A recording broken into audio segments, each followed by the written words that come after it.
What's good, YouTube? It's your girl AK, and we are back here with another video. Y'all, I'm not even gonna lie to you. Last week was rough. We took an L.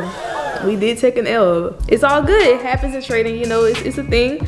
But I want to focus on the positive. I want to focus on the lessons that we learned, and that's why this video is about 5 lessons that I learned from taking a losing week. Yeah, it was a pretty bad week. I'm gonna show like some short screenshots of the trades I took, and I'm gonna show you like my P&L for the week. Yeah, it's ugly. I ain't gonna lie, it's pretty ugly. Now, we do have a major problem. If y'all remember last week, I posted my week 1, right? Week 1, 25K account, trying to win the challenge, you know, trying to get funded, right? I realized there was a big problem. Okay, for one, I bought that account back in like January. Back then, I wasn't trading the same way I traded now. I was trying to be a day trader back then. I was strategy hopping and I was tanking my account. Now, I found something that actually worked for me. I'm not a day trader no more.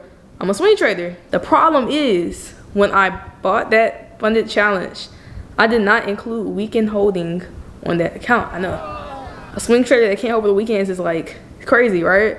Exactly. And I realized that it's been hurting my P&L. Why do I say this? Because if you remember my first video, boom, it was Friday. I had 2 winning trades, XPX 500, GJ. I could not hold that trade over the weekend. Both of those trades were supposed to be a 1 to 3 R. That means I would have made a 1 to 6 R. Cause the very next week, guess what? Both them trades went exactly to my TP. Exactly. So you're saying, okay, Autumn, what's the big deal? Like, you closed and you still made money. Okay. Come this week. This week, I was trying to trade. Terrible. I mean, nothing was hitting, right? I took a fat L this week. I ain't gonna lie. The problem is, my losses are now bigger than my profits, which completely throws off my risk management. And that is a problem. And we need to fix that. So, I'm starting over. Yep, I'm starting over. Listen. That first week, just pretend it happened, okay? Like, it was a cool week, it was fun. But we need a new account, and we need one where we can hold weekends. There's other reasons why I decided to switch over, but that's the main reason, is because I can't hold weekends. So this one's under Funded Trading Plus. It is a very like high rated, it's been around for a long time, right? Longer than the one I was with before. So they let me hold weekends, right? This one doesn't have rules on news. The last one did not let me trade news, which is also a problem. I'm not bashing the other prop. I'm just saying like it wasn't working for me. And plus, like, I'm just starting my swing trading journey, starting my documentation. I want to plan everything from like day 1. Like, I want everything to be fresh. So I want a fresh account where I have my new like swinging style of trading. And yeah, I just feel like it makes sense. Today's actually Friday, so the market actually closed for this week. I ended up not taking a trade because I lost so many for the week. And I was like, I need to establish some new rules. And I want to talk about like what I can do to improve for next week, basically, and how to recover from a losing week. So that's what this video is going to be about. Stay tuned. I'm going to get down into like what my adjustments are going to be moving forward, how to kind of learn from your trades, journal your trades, and so on and so forth. So without further ado, let's get into it. All right, we're gonna film this part of the video outside because the sunlight just looked too good to not be outside. Like, y'all see this glow? Like, come on now. So 5 lessons I learned from having a losing week. Lesson number 1, no more over trading. Y'all, I was taking way too many trades. Like, I think I took like 4 trades last week. I took like 3 trades this week. And that P&L, yeah, it's scary. Like, I don't even want to look at it. New rule, I have to set a new rule for myself. As a swing trader, I should not be trading that much at all. Like, that's just greed at that point. So my new rule is that I cannot take more than 1 to 2 trades a week. Really, I only need to be taking 1, but 2 is like the max. 2 is like, okay, you may have not done good your first trade, so your second trade is your redemption. But if you didn't get redemption, you done. So I have a 2 trade limit. If I'm hitting a big winner on my first trade, I should not take any more trades. Like, at that point, I'm being greedy, right? So that's my new rule going into next week. And I think overall, it'll help me just become less greedy and like make sure I'm not over trading. Because apparently, the less you're in the market, the more you actually make.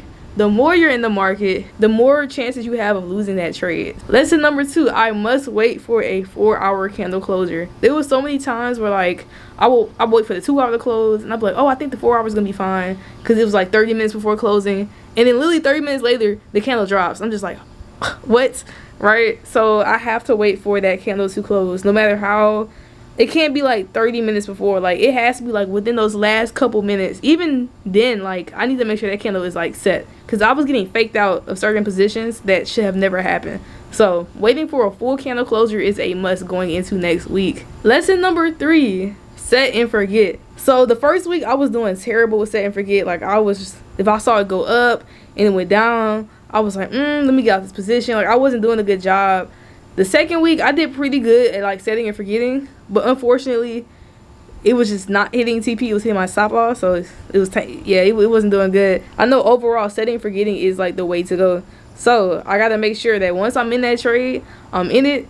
I have to set my alert at my TP, my alert at my stop loss, and put my alert at wherever I need to like adjust my trade to break even or trail my stop loss. So that is lesson 3. I think it's gonna help me just make sure like I'm not messing with something or messing up my profits, right? Because anytime I like touch my trade too much, that's when things kind of go south. So I'm trying to avoid touching my trade as much as possible. Lesson number 4, I must trail my stop loss. I know that's kind of contradicting what I just said, but I'm still setting and forgetting. Like I'm not closing the position prematurely, right?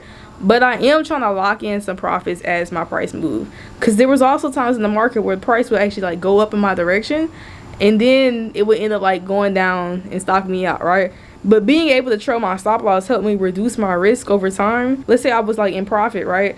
Well, worst case scenario, I still made some money. I didn't make as much as I planned, but I didn't lose anything. Yeah, I want to continue trailing my stop loss. I like that way better than like closing half your positions. I think the first week I was in some kind of trade and like it went back to my entry and I closed half my positions and then it went up in my favor and I was like, bruh, I just missed out on like 60 bucks because I've closed half my positions off. So I don't want to do it no more. I just want to trail my stop loss and just lock in profits as it moves up. And whenever that break of structure happens, unfortunately, like I'm out the trade, but worst case scenario, look, I still got money, you know? And if I don't want to trail my stop loss, I have to at least put it at break even. Like I have to adjust my risk somehow, right? And reason number 5, and y'all, this was the biggest problem I had. I must wait until my stop loss is in profit before I scale in. There was so many times like this week where I was trying to scale in on UJ and I wasn't in profit yet. And when I took that L, I took a way bigger L than I was supposed to, and it really messed up my P&L. Like I'm not supposed to lose more than $250 within the week. That's my maximum loss, and I was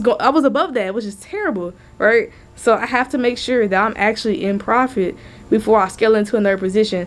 If my stop loss in profit, that makes the trade risk free, right? So therefore, I'm still maintaining my risk management. Those are the main 5 lessons I took away that I'm applying to next week. And I think it's going to make me a lot more successful and a lot better moving forward. So hopefully this helps y'all. If y'all are having bad habits or y'all are like, finding yourself at break even, this is what I'm going to try. I'm going to see how that's going to work going forward. And yeah, y'all, I'm just going to keep going with the process, keep doing my strategy. And we're looking to lock in some profits. So if you're rocking with me, make sure you subscribe. If you like the video, go ahead and like the video. We are looking to turn this around.